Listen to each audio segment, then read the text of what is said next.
समाजसुधारक नेते होऊन गेले, पण ज्यांनी जनतेला भीक न मागता आपलं स्वातंत्र्य मिळवायला शिकवलं ते लोकमान्य बाळ गंगाधर टिळक.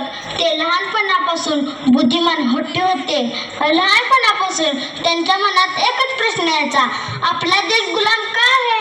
आपण त्यातून कधी मुक्त होणार? शिक्षणाच्या माध्यमातूनच भारतावर गुलामगिरी करायचे असे इंग्रजांनी ठरवले होते, पण टिळकांनी ठामपणे भारतीयांना सांगितले, शिक्षण हे फक्त नोकरीसाठी नाही तर समाज जागृतीसाठीही आहे.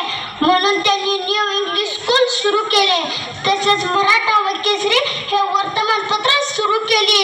टिळकांचा आवाज इतका प्रबळ होता की इंग्रज त्यांना घाबरू लागले, कारण टिळक म्हणत होते, स्वराज्य हा माझा जन्मसिद्ध हक्क आहे आणि तो मी मिळवणारच. शाळा, कॉलेज, बाजारपेठ सगळीकडे एकच घोषणा घुमू लागली.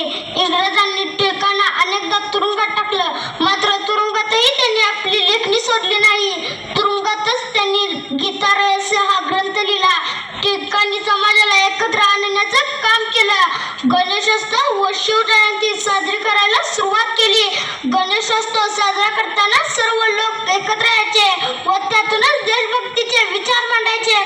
टिळकाने आपल्याला कडक शब्दात लोकांना सांगितले की आपल्याला आपला हक्क मिळवायचा असेल तर संघर्ष करायला हवा, आपल्याला बलिदान द्यायला हवं. 1 ऑगस्ट 1920 ला टिळकांचा मृत्यू झाला. संपूर्ण देश शोकसागरात बुडाला. लाखो लोक जमा झाले. सगळ्यांच्या